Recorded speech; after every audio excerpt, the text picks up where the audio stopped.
नमस्कार, मैं हूं विपिन परमार और आप देख रहे हैं न्यूज का डिजिटल प्लेटफॉर्म। हरियाणा में अब अविवाहित व विधुर भी सरकार को अपनी ताकत दिखाने के लिए जोर आजमाइश करते नजर आ रहे हैं। ऐसे में कई मंच हैं जो कि विधुरों की या अविवाहितों को लेकर काम कर रहे हैं। हरियाणा में तकरीबन ऐसे कई ऑर्गेनाइजेशंस हैं जिनकी ओर से अब सरकार को अपनी ताकत दिखाने का निर्णय लिया गया है। ऐसे में इन ऑर्गेनाइजेशंस का ये कहना है कि तकरीबन 1,27,000 के करीब अविवाहित व विधुर लोग जो हैं वो इन ऑर्गेनाइजेशंस के साथ जुड़े हैं और ये गांव-गांव जाकर जो मांगे इनकी पिछले 14 साल से पेंडिंग पड़ी हैं उनको लेकर लोगों को जागरूक करने का काम करेंगे। ऐसे में कई ऐसी चीज़ें हैं जिनको लेकर मलाल है अविवाहितों में या विधुरों में, जो कि प्रदेश में इस समय मौजूद हैं, जिनको लेकर ये ऑर्गेनाइजेशंस का दावा है कि वो पिछले 14 साल से इन मांगों को लेकर काम कर रहे हैं।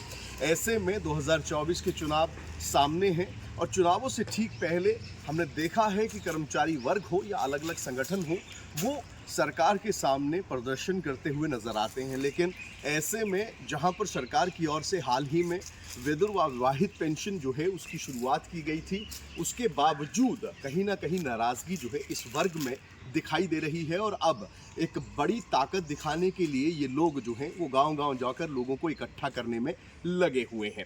ऐसे में इन लोगों की मांग ये है कि पिछले 14 साल से हम सरकार के सामने अपनी कुछ प्रमुख मांगे रख रहे हैं जिन पर अभी तक काम नहीं किया गया।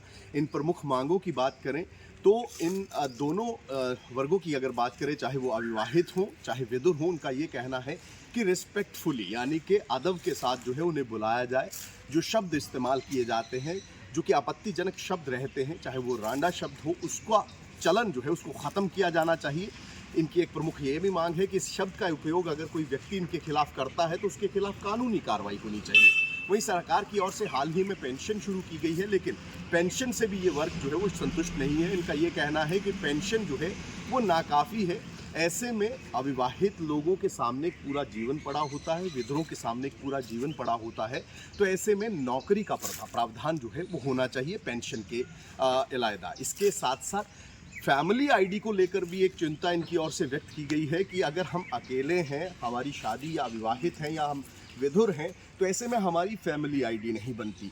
उसको लेकर भी एक प्रावधान जो है वो रखना चाहिए कि अगर व्यक्ति परिवार में अकेला है या खुद जीवन जो है गुजर बसर कर रहा है तो फैमिली आईडी बनाने का भी प्रावधान होना चाहिए। सेंसस जो है वो विधुरों और अविवाहितों के स्तर पर अलग से होना चाहिए, ये भी इनकी एक प्रमुख मांग है। तो ऐसे में ये तमाम ऑर्गेनाइजेशन हैं, चाहे वो अविवाहित एकता मंच हो, विधुर एकता मंच हो, कई ऐसी ऑर्गेनाइजेशन हैं जो कि अब सरकार के जो नीतियां हैं उनके लिए गांव-गांव जाकर लोगों को एकत्र कर रहे हैं इन मांगों को लेकर, इन मांगों को मनवाने को लेकर। अब देखना यही होगा कि इन तमाम लोगों के साथ या इन ऑर्गेनाइजेशंस के साथ कितने लोग जुड़ते हैं और अपनी मांगों को लेकर सजगता दिखाते हुए इन लोगों की ओर से आगे क्या रणनीति तय की जाती है।